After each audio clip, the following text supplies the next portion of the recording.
হে hi hello everyone, good morning. সকলে কেমন আছো? তো বহু বছর পর আমি চলে এসেছি একটা আমার ডেইলি ব্লগ নিয়ে। আজকে আমি সারাদিন কি করব কি না করব সব কিছু মিলেমিশে থাকছে এই ব্লগ। আজকে ছিল হনুমান জয়ন্তী, তো সকলকে হনুমান জয়ন্তীর অনেক অনেক শুভেচ্ছা। সকলের খুব ভালো থাকো, সুস্থ থাকো। আর এখানে এখন আমি মায়ের সাথে চলে যাচ্ছি মন্দিরে পুজো দিতে।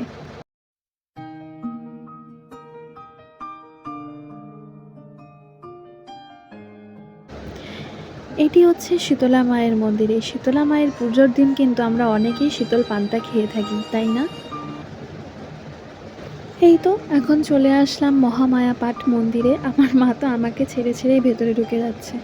আমি আগে একদিন বলেছিলাম যে মন্দিরে কনস্ট্রাকশনের কাজ চলছে, আর এখন সেটা প্রায় অনেকটা হওয়ার দিকে। আর আপাতত এখন এখানেই ঠাকুরকে বসানো হয়েছে।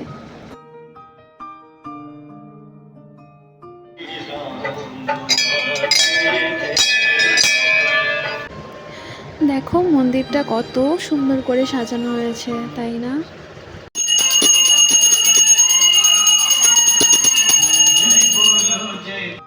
মন্দির হলো একটা আলাদাই শান্তি আর আলাদাই অনুভূতির জায়গা।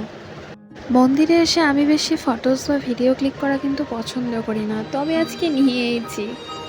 এই ফটোস বা ভিডিওসের চক্করে পড়ে আমরা সেই শান্তিটাকে হারিয়ে ফেলি, যেটা সত্যি আমরা মন্দিরে এসেই শুধুমাত্র পাই। ভিডিওগুলো অন্য কেউ করে দিয়েছে বলেই হয়তো ভিডিওগুলো নেওয়া হয়েছে। যদি আমি একা একা আসতাম তাহলে হয়তো আমার এই ভিডিওগুলো নেওয়া হতো না। আর আমি সত্যি বলতে তখন নিজে একা নিতামও না। এখন আমার পুজো দেওয়া শেষ, আর এখন আমি ছোট্ট করে একটা টিপ পরে নেব। আর এই টিকাটা পরতে আমার সত্যি ভীষণ ভালো লাগে। মন্দিরে এসেছি আর এখানে এসে জল ঢালবো না আমরা, তা কখনো হয়? অবশ্যই না।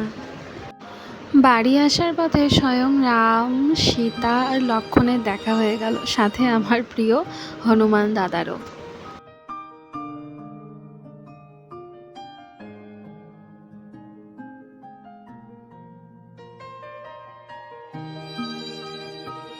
এই তো বাড়ি চলে এসে আমি আবার রেডি হয়ে গেলাম। ভাবছো তো কোথায় যাব? চলো দেখাই তোমাদের কোথায় যাব। এখন বাজে সকাল 10:30, আর 10:30টার সময় এতটা রোদ উঠে গেছে, জানি না পরের দিনগুলো কি হবে। এই পথেরই সঙ্গী। এই জায়গাটা আমার খুব প্রিয় জায়গা, কারণ আমার সম্পূর্ণ ছোটোবেলা এই জায়গাগুলোতেই কেটেছে। সামনে একটা কৃষ্ণচূড়া গাছ দেখতে পাচ্ছ তোমরা। যখন সেই গাছে ফুল ফোটে, এই সারা মাঠটা কৃষ্ণচূড়া ফুল দিয়ে ঢেকে থাকে।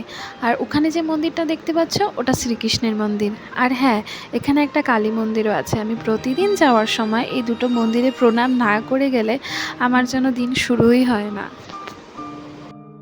আমি আসলে এই ছোটো ছোটো সব জিনিসগুলোকে খুব বেশি পরিমাণে ভালোবাসি, আর খুব এনজয়ও করি এই জিনিসগুলোকে। এই গাছ, এই মাঠ, এই রাস্তা, ফুল, সব কিছুই যেন আমার জীবনের অঙ্গ।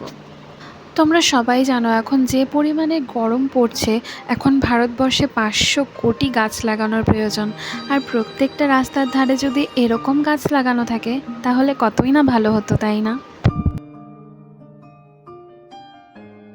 এই তো তোমাদের সাথে গল্প করতে করতে আমি আমার স্কুলেও চলে আসলাম। এখন তো ভেতরে গিয়ে মোবাইল অ্যালাউ নেই, তো তোমাদের সাথে পরে দেখা হবে। টাটা। হাই এভরিওয়ান, আমি স্কুল থেকে বেরিয়েও পড়েছি, আর এখন বাজে বিকেল 4টা, আর এখনও দেখো প্রচণ্ড পরিমাণে সূর্যি মামা উঁকি দিচ্ছে আমাকে।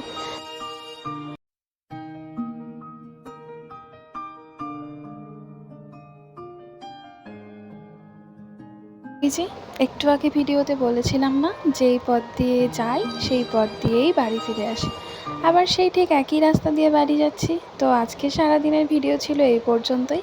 দেখা হচ্ছে আবার নেক্সট ভিডিও।